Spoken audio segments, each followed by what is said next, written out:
नमस्कार दोस्तों, welcome to Tholiya education hub. और आज अपने बात करने वाले हैं ग्राम विकास अधिकारी की कट ऑफ के बारे में कि आपके इतने नंबर आ रहे हैं तो आपका सिलेक्शन पक्का है। आप सेकंड फेज के लिए तैयारी है वो कंटिन्यू जारी रखिए। क्या आप इतने नंबर पे सेफ है, तो उसके बारे में अपने डिटेल में चर्चा करने वाले हैं।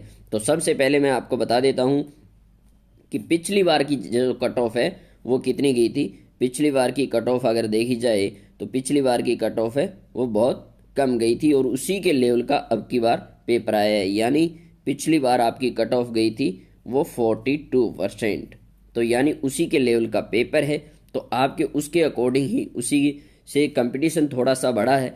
तो आप ये मान के चलिए कि थोड़ी सी ही बढ़ेगी। और इसके अंदर दूसरी बात ये रहेगी कि पोस्टें लगभग यूँ मान के चलिए कि 5300 होने वाली है। 5300 पोस्टें हो जाएगी जब आप ये मान के चलिए कि 80,000 के लगभग कैंडिडेट ये लेने वाले हैं। अगर 80,000 कैंडिडेट इसमें लेंगे तो कट ऑफ है वो और डाउन चली जाएगी। अगर 80,000 नहीं लेते, अगर 60,000 भी लेते हैं तो ये मान के चलिए कि जैसे ओबीसी की कट ऑफ है, ओबीसी और जनरल की ज़्यादा डिफरेंस नहीं रहता, 2-3 नंबर का ही डिफरेंस रहने वाला। आपने पिछले इतने एग्जामों में अभी देख रहे हो।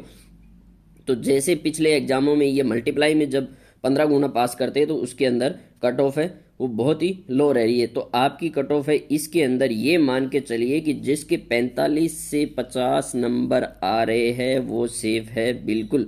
वो सेकंड फेज की तैयारी कंटिन्यू जारी रखे ओबीसी और जनरल के अंदर। अब जनरल के अंदर ये हो सकता है +-2 हो सकता है, लेकिन आप ये मान के चलिए कि आप बिल्कुल सेफ है। और भी बहुत एग्जाम आने वाले, आपका कोई नुकसान नहीं होने वाला अगर तैयारी करोगे तो। लेकिन मेरे अकॉर्डिंग तो ये जितने सर्वे में देखा है, जितने भी बड़े बड़े इंस्टीट्यूट ने डाला है, उनके अकॉर्डिंग देख लीजिए कि यही अपडेट निकल के आ रहा है जो कमेंट्स कर रहे हैं। क्योंकि जब ये पूछते कि 60 कुछ कह रहे कि 60 जाएगी, तो ये मान के चलिए 60 नंबर वाले बहुत कम कैंडिडेट है। ज़्यादा से ज़्यादा 10,000 मिल जाएंगे तो ये मेरिट निर्धारित थोड़ी करेंगे, आप ये मान के चलिए। क्योंकि इसके अंदर भी तो और भी कैंडिडेट तो लेने हैं। तो इसके अंदर जनरल ओबीसी के अंदर ये जाने वाली है और ईडब्ल्यूएस एमबीसी इनकी थोड़ी सी कम कर लीजिए, यानी 45 से 48 के बीच रख लीजिए, इसी रेंज में रहने वाली है। अब अगर अपने बात करेंगे एससी एसटी की अगर अपने बात करें तो एससी एसटी के अंदर आपकी कट ऑफ है ये मान के चलिए जो 40% क्लियर कर गया वो कहीं नहीं रुकने वाला, 42 चल जाएगी, इससे ज़्यादा कहीं नहीं जाएगी।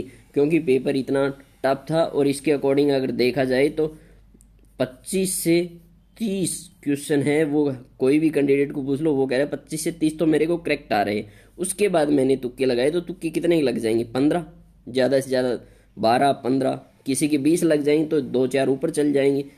तो इसी अकॉर्डिंग इसकी कट ऑफ है वो यही निकल के आ रही है कि 40% वाला सेव हो जाएगा। SC ST और अदर कैटेगरी की तो कोई दिक्कत नहीं है, वो तो बिल्कुल सेव है। जैसे इन्होंने 35% वो कर रखा है, बाकी जनरल ओबीसी इनके लिए इन्होंने 40% कर रखा है। तो ये मान के चलिए कि इसकी हाईएस्ट जो जनरल ओबीसी की अगर माने तो 55 से ऊपर तो कैसे ही नहीं जाएगी, इससे डाउन नहीं रहेगी। जहाँ तक मेरे अकॉर्डिंग तो ये 50 में ही रह जाएगी और SC ST की 40% रहने वाली है। तो ये थी आज की जानकारी। और जितने मैंने सर्वे कराए, मेरे सर्वे के अंदर तो अभी ये मान के चलिए कि लगभग 1200 या 1300 कैंडिडेट ने वोटिंग की है। और उसके अंदर वो ये मान के चलिए कि 50 से 60 वाले हैं वो कितने आ रहे हैं दोस्तों, 35%। बाकी ये मान के चलिए 65% है वो तो 45 से 50 के बीच ही है। तो ये मान के चलिए ज़्यादा मेजोरिटी इनकी है। तो आप अपने आप से सोच लीजिए कि यही कट ऑफ रहने वाली है। पिछली बार 42 रही थी तो ये मान ली कंपटीशन थोड़ा बढ़ गया तो हाईएस्ट 50 चल जाएगी जनरल ओबीसी, बस इससे ज़्यादा नहीं जाने वाली।